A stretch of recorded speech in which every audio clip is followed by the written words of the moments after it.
देव classes special में सभी छात्रों का हार्दिक स्वागत है। देव क्लासेस स्पेशल के माध्यम से आप देखने जा रहे हैं कक्षा 10वीं के विज्ञान विषय का अनसोल्ड, जिसमें हम 2020 से शुरुआत कर रहे हैं और लगातार इसको 2020 से 2019 दो 2018 इस तरह लगातार हम पीछे के 10 वर्षों के आपको अनसोल्ड उपलब्ध कराएंगे, जिसमें से हमारा सबसे पहला पार्ट फिजिक्स का उपलब्ध हो रहा है। और जितने भी बच्चे विज्ञान में एक अच्छा स्कोर करना चाहते हैं वो इस वीडियो को ज़रूर देखें, क्योंकि इस वीडियो से आपको शायद अगर आपने पूरे इंस्टॉल कर लिए तो मैं ये तो नहीं कहता हूँ कि 100 में 100% की गारंटी है, लेकिन फिर भी आप 90% तक आसानी से अंक ला सकते हैं। इतनी तो हमारी गारंटी होगी, क्योंकि कहीं ना कहीं 10 वर्षों में ही कोई ना कोई प्रश्न रिपीट होता है। यदि आप सारे प्रश्नों को सीखते हैं तो आपको इतने अंक ज़रूर मिलेंगे। देखिए, सबसे पहला प्रश्न है हमारा इस तरह। देखिए, आप सभी के पास अनसोल्ड होगा, आप चाहें तो इस प्रश्न को नोट कर लें, क्योंकि हम सिर्फ सोल्यूशन पे बात करेंगे इसमें। ये मैं आपको सेट नंबर बताता हूँ। सेट नंबर है, देखिए सेट नंबर है 2020 का पहला NJ। हम इसकी सॉल्यूशन पे बात करेंगे। देखिए, हमने इसको सॉल्व किया हुआ है, जिसको मैं आपके साथ आज रख रहा हूँ, और ध्यान से देखिएगा। और ये सलूशन आपके लिए अति महत्वपूर्ण है। जितने भी बच्चे अनसोल्ड करेंगे, कोशिश करें कि वो कम से कम अनसोल्ड पेपर लेकर बैठें, ताकि आपको चीज़ें आसानी से समझ में आ सकें। देखिए, पहला प्रश्न कहा क्या बोला गया है। पहले प्रश्न में बोला गया है, किस दर्पण के सामने किसी वस्तु को रखने पर उसका प्रतिबिंब वास्तविक उल्टा व आकार में छोटा बनेगा। इस तरह के प्रश्न है, और इस प्रश्न में 4 विकल्प है।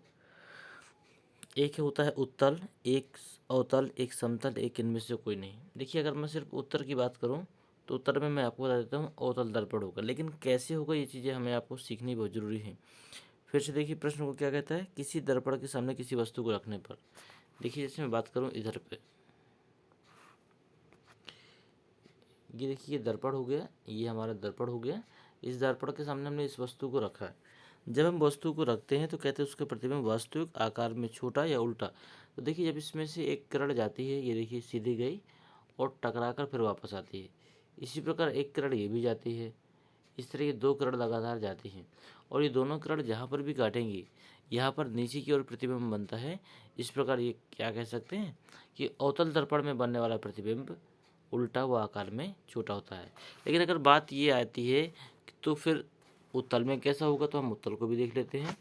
हालांकि ये हमारा उत्तर नहीं है, लेकिन फिर भी हम देखते इसलिए हैं क्योंकि हो सकता है अगली बार अपने को आवश्यकता पड़ जाए।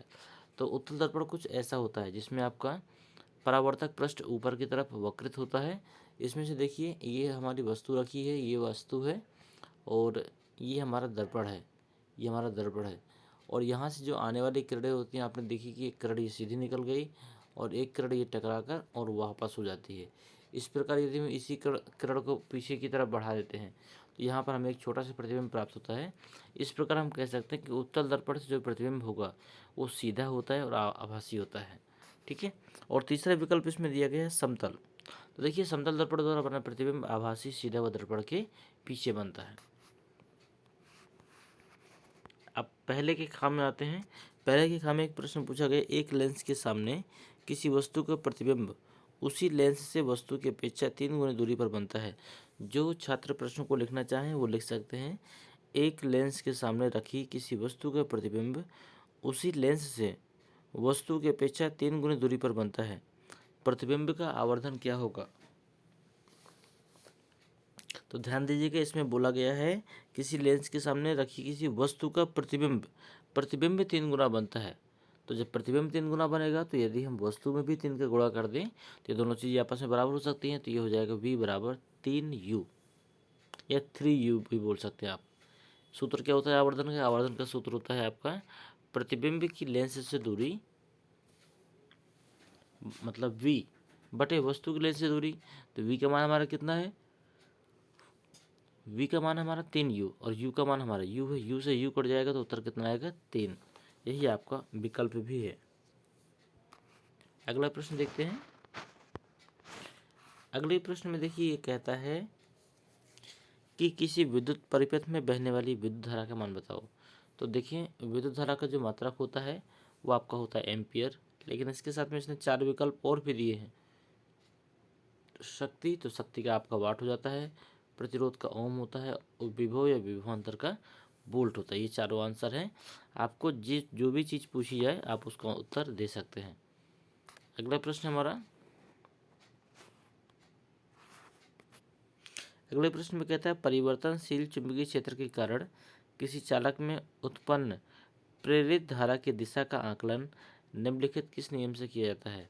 तो देखिए प्रेरित धारा की जो दिशा का आकलन है वो आपका दाएं हाथ के अंगूठे के नियम से किया जाता है। दाएं हाथ के अंगूठे के नियम से, सॉरी, दाएं हाथ के अंगूठे के नियम से नहीं, प्रेरित धारा निकालने हैं तो हम फ्लेमिंग के दाएं हाथ के नियम से करेंगे, क्योंकि दाएं हाथ के अंगूठे के नियम से चुंबकीय क्षेत्र की दिशा निकाली जाती है।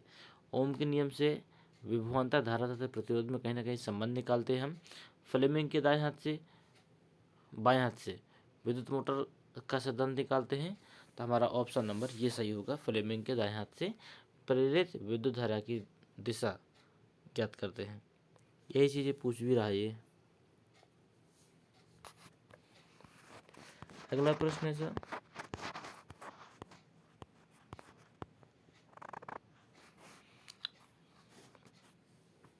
ध्यान दीजिएगा। इस प्रश्न में कहता है एक पारदर्शी कांच के बने घनाकार टुकड़े, तो ये घनाकार टुकड़ा है जिसकी सभी भुजाएं समान है। प्रत्येक भुजा की माप 4 सेंटीमीटर की है। और इसमें क्या कहता है, इसमें कहता है इसकी तली पर स्थित एक काले बिंदु की आभासी गहराई, मतलब इसके तली में कोई बिंदु है। यदि हम इस बिंदु को यहाँ मान लें, यहाँ पे मैं मान लेता हूँ, ये तो हरा हो गया, इसने काला कहा है तो ये काला कर देते हैं, इस तरह का कुछ। इस बिंदु पर जो है यहाँ पर आपको क्या निकालना है, गहराई निकालनी है। और कांच का अपवर्तनांक 1.6 दिया है। देखिए दिया क्या क्या है, ए का मान दिया गया है 4 सेंटीमीटर, मतलब भुजा आपकी 4 सेंटीमीटर है, गहराई भी आपकी 4 सेंटीमीटर है, अपवर्तनांक आपका 1.6 है। लेकिन आभासी गहराई निकालनी है, तो अपवर्तनांक बराबर होता है वास्तविक गहराई बटे आभासी गहराई। तो आभासी गहराई निकालने के लिए वास्तविक गहराई बटे अपवर्तनांक, तो वास्तविक गहराई देखिए कितनी थी, वास्तविक गहराई दी गई है आपकी 4 सेंटीमीटर, तो हमने ये 4 रख दिया। और ये अपवर्तनांक हमारा नीचे आ जाएगा, तो हो जाएगा 1.6, भाग देंगे तो हमारा आ जाएगा 2.5।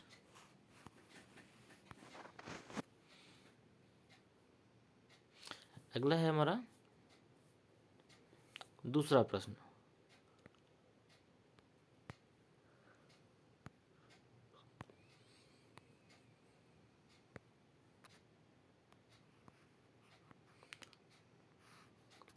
दूसरा प्रश्न हमारा, दूसरे प्रश्न में कहता है, दूसरे ख नंबर में कहता है एक उत्तर लेंस की फोकस दूरी 20 सेंटीमीटर है।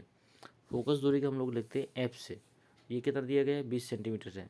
तो कहता है इसकी क्षमता ज्ञात करो। तो ये होती है आपकी 1/f यदि मीटर में है, और 100/f यदि ये सेंटीमीटर में है। तो हम 100/20 करेंगे तो हमारा कितना आंसर निकला, 5। तो हमारी क्या आ गई फोकस दूरी, ये सॉरी लेंस की क्षमता, लेंस की क्षमता आ गई हमारी 5। इसका देखिए अगला है आपका 2 का गा।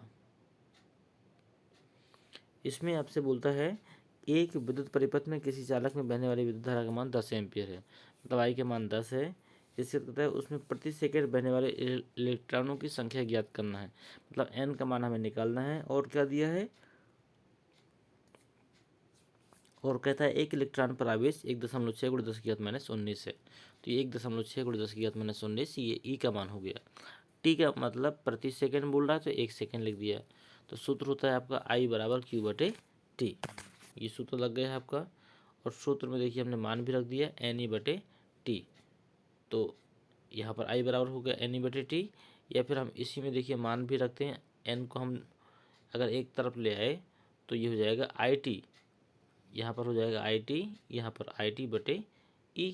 तो आई का मान कितना है 10 और टी का मान 1 है, तो 10 × 1 कितना हो गया, 10 हो गया। और यहाँ पर यदि हम इसका भाग दे देते हैं तो देखिए कितना आया, 6.25 × 10⁻19। तो यही आपका एन का वैल्यू भी होगी।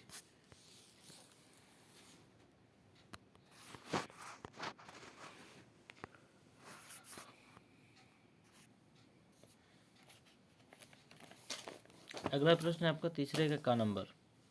ये प्रश्न थोड़ा सा बड़ा है, आप लोग चेक करिएगा अपनी बुक में जो भी अनसोल्ड होगी उसमें देखिएगा। मैं इसमें सिर्फ मान बताता हूँ आपको, तब आपको समझ में आएगा। इसमें पढ़ता भी जा रहा हूँ। एक वाहन के पीछे आने वाले किसी अन्य वाहन को देखने के लिए 6 मीटर वक्रता त्रिज्या का एक उत्तल दर्पण रखा है। 6 मीटर वक्रता त्रिज्या मतलब आर दिया है 6 मीटर, तो देखिए हमारा आर ये दिया गया है 6 मीटर, ठीक है।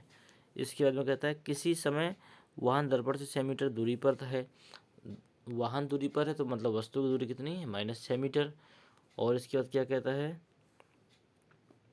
उस समय दर्पण में देखने वाले प्रतिबिंब की स्थिति, मतलब वी का मान निकालना है। तो देखिए आर का कोई वैल्यू मतलब नहीं होता, वक्रता त्रिज्या दी होती है तो हमें तुरंत फोकस दूरी निकाल लेनी होती है। फोकस दूरी वक्रता त्रिज्या की आधी होती है, इसलिए आ गए 3 मीटर। हमने सूत्र लगा दिए दर्पण का, 1/f बराबर 1/v प्लस 1/u। यहाँ पर हम सभी के मान रखेंगे तो देखेंगे हमारा v का मान कितना आ गया, 2 आ गया। यही हमारा आंसर है।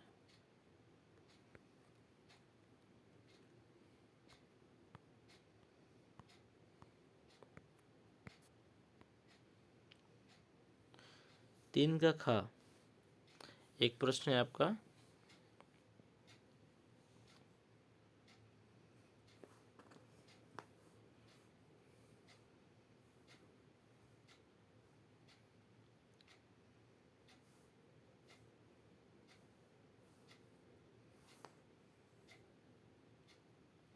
इसमें बोला गया है तीन के खा में एक लोहे की तार की लंबाई L1 है, अनुप्रस्थ काट का क्षेत्रफल A1 है, प्रतिरोध 5 ओम है।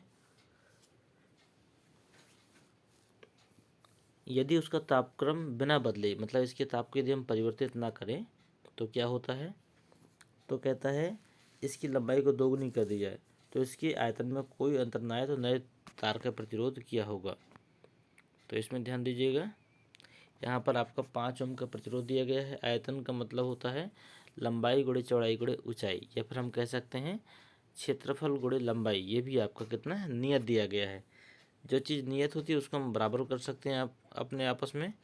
तो A1 L1 का मतलब आयतन है, तो आयतन तो तार का बदलेगा नहीं, जितना पहले था उतना ही बाद में रहेगा, ठीक है। पहले कितना था 2L1, पहले था L1, अब उसको डबल कर दिया गया तो कितना हो गया 2L1 हो गया। तो देखिए यहाँ पर A1L1, पहली लाइन को देखिए, A1L1 बराबर A2L2, और L2 का मान कितना हमारा 2L1 है, तो L1 से L1 कैंसिल हो गया, हमारा कितना बचा A1 बराबर 2A2, या फिर हम कह सकते हैं A2 बराबर A1/2। अब आपको निकालना क्या है, इसमें आप प्रतिरोध का मान निकाल लीजिए। प्रतिरोध का मान देखिए, सूत्र होता है आपका R बराबर रो इंटू L1/A1। तो आपने R1 का मान निकाला, कितना निकाला, रो इंटू 2L1/A2। यहाँ पे आप सभी का मान रख दीजिए। A2 का मान कितना रखेंगे, A2 का मान रखेंगे यहाँ पर, देखिए यहाँ पर A2 है, A2 का मान रखेंगे आप A1/2। तो A1 तो ये हो गया, 2 ऊपर पहुँच जाएगा, तो यहाँ पर 2 था और 2 और 2 कितने हो गए, 4 हो गए। तो 4 इंटू डेल्टा इंटू L1, ये आपका हल होकर कितना निकल आएगा, 20 ओम निकल आएगा आपको। अगला प्रश्न देखिएगा, इसमें कुछ चीज़ें और रह गई हैं। इसमें और भी कुछ पूछा गया है। आवर्धन क्षमता इसमें निकाल लेते हैं, m बराबर -v/u। तो v का मान हमारा -2 आया और u का मान हमारा -6 था, तो 2 3 6 1/3, ये आपका आवर्धन क्षमता आ जाएगी। इस कंडीशन में हम कह सकते हैं प्रतिबिंब आभासी छोटा तथा सीधा बनेगा। एक प्रश्न और भी है इसी में,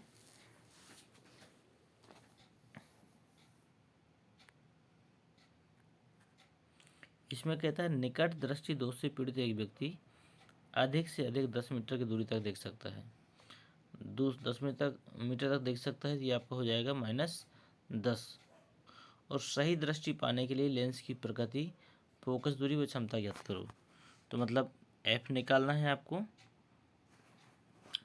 निकट दृष्टि दोष की कंडीशन में u का मान आपका अनंत हो जाता है, तो आपका 1/f बराबर 1/v माइनस 1/u। क्योंकि लेंस वाला चैप्टर है और लेंस वाले सवालों में हम सूत्रों में माइनस लगा देते हैं, दर्पण वालों में प्लस रखते हैं।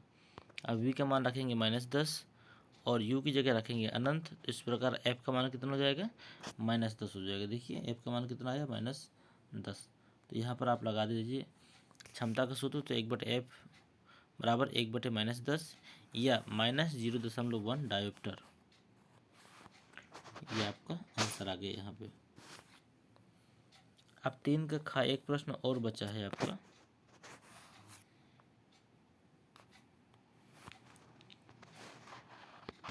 इसमें कहता है एक विद्युतीय परिपथ पर लिखा है, क्या लिखा है, 2.3 किलोवाट। तो देखिए पी का किलोवाट का मतलब ये क्षमता है, तो पी का मान कितना है, 2.3 किलोवाट।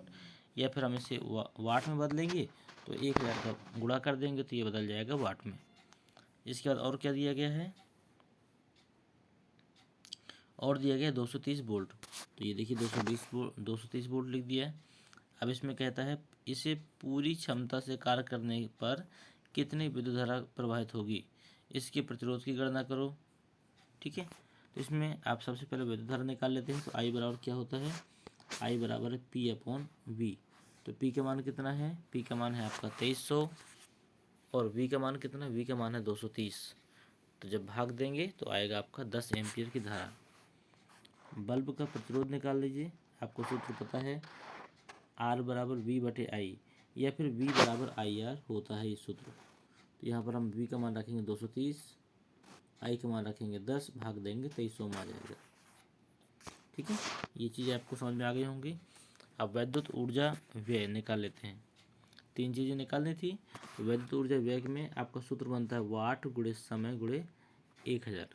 तो वाट कितना आया आपका 2300 आ गया। समय आपका कितना दिया गया है, समय दिया गया है 10, सॉरी समय बोल रहे हैं, इसमें आपका कितना समय दिया गया है देख लेते हैं, 10 घंटे तक। तो यहाँ पर 10 रख देंगे और बटे 1000 गुणा भाग करेंगे तो आपका 23 यूनिट आ जाएगा। ये आपकी ऊर्जा व्यय होगी। तो इस सवाल में इतना ही था। इसके बाद एक लास्ट सवाल है जो आपका 7 नंबर का आया हुआ था। उस सवाल को आपको अपने अनसोल्ड से ही देखना होगा। मैं सिर्फ इसको हल करना बताता हूँ आपको। देखिए इस तरह का कुछ सवाल था। ठीक है, इसमें हम पहले ये समझ लेते हैं समांतर क्रम श्रेणी क्रम क्या है। जब प्रतिरोध इस अवस्था में होते हैं तो वो कैसे कहलाते हैं, वो आपके समांतर क्रम में होते हैं। और इसमें क्या पूछा गया है,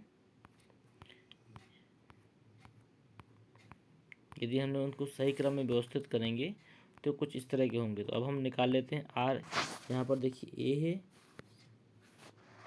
ये आपका पॉइंट ए है, ये आपका पॉइंट बी है।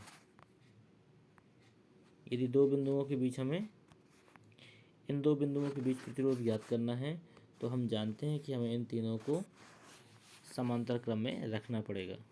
ठीक है, तो हम इसको रख कर दिखाते हैं आपको। ये देखिए रखा है RAB = R 1/R1 + 1/R2 + 1/R3। लेकिन यहाँ पर बोल चुका है कि प्रत्येक ओम मतलब वो R1 R2 R3 कितने के हैं, 30 ओम के हैं। तो यदि हम सबका मान रखेंगे तो हमारा 10 ओम तुल आ जाएगा। इसी प्रकार RDC निकालना है। तो देखिए RDC क्या है, ये है आपका D, ये है आपका C। इसका मतलब इन दोनों प्रतिरोधों से RDC निकलेगा। RDC निकाल लिया हमने। RDC बराबर, ये उसने दूसरा सूत्र लगा दिया है, यहाँ पर आपको लगाना है RDC का सूत्र बताता हूँ मैं। 1/R = 1/R1 + 1/R2। इस तरह का सूत्र लगा देना है। मैं इसको और साफ सुथरा लिख के दिखाता हूँ आपको। 1/R बराबर 1/R1 + 1/R2। ये सूत्र लगा के आप हल करेंगे तो आपका 20 ओम इसमें भी आ जाएगा। ठीक है, इसके बाद में पूरे परिपथ का तुल्य प्रतिरोध निकालना है। तो हमने क्या किया, RAB + RDC + R4 सभी को हमने जोड़ दिया तो हमारा 40 ओम आ गया। इस प्रकार परिपथ में प्रवाहित धारा I बराबर होती है V/R। V का मान कितना आया था, V का मान आया था 16। ये दिया भी है आपके चित्र में। इसके बाद में R का मान आया है 40, भाग दे देंगे तो आएगा 0.4। देखिए V का मान मैं आपको दिखा दूँ, 16 वोल्ट ये देखिए दिया है, 16 दिया था और हमारा कितना आ गया था, ये हमारा आया था 40। तो 16/40 बराबर 0.4 एम्पियर। तो बहुत खुशी की बात है कि आज मैंने आपको साइंस का पहला अनसोल्ड पूरा सॉल्व करके दिया, और मुझे भी बहुत खुशी हो रही है कि मैं कहीं ना कहीं आपके आने वाले समय में बोर्ड परीक्षाओं में बहुत बड़ी हमारी भी एक भूमिका रहेगी आपके साथ में, और आपकी भूमिका और भी बड़ी है, क्योंकि मैं कुछ भी दे दूं लेकिन उन्हें जब तक आप अप्लाई नहीं करेंगे तब तक कुछ नहीं हो सकता है। तो आज का जो सेट था इसमें हमने प्रश्नों को इंक्लूड नहीं किया था, लेकिन अगले सेट से हम प्रश्न और उत्तर दोनों चीज़ें आपको डिस्प्ले कराएंगे, क्योंकि कई बच्चों के पास हो सकता है कि अनसोल्ड नहीं हो, तो उनको अनसोल्ड की आवश्यकता नहीं पड़ेगी, वो सारा कुछ इसी से सीख सकते हैं। बस हमारी एक आपसे गुजारिश है कि आप सभी बच्चे इस वीडियो को अपने सभी दोस्तों तक शेयर करें और सबको सूचना दे दें कि देव क्लासेस स्पेशल ऑनलाइन क्लासों के माध्यम से आपको 10 वर्षों के विज्ञान के अनसोल्ड मिलेंगे, जिन्हें आप आसानी से सीख सकते हैं और अपनी परीक्षाओं में अच्छे अंक ला सकते हैं। इसके अतिरिक्त आपको कक्षा 12वीं के फिजिक्स, केमिस्ट्री और बायो, इन तीनों विषयों के अनसोल्ड मिलेंगे। तो सभी बच्चे जो 12वीं क्लास में हैं वो बच्चे भी इस चैनल को सब्सक्राइब करें और बेल आइकन के नोटिफिकेशन को ऑन कर दें, ताकि हमारे द्वारा दिया गया हर वीडियो आप तक पहुंच सके। धन्यवाद।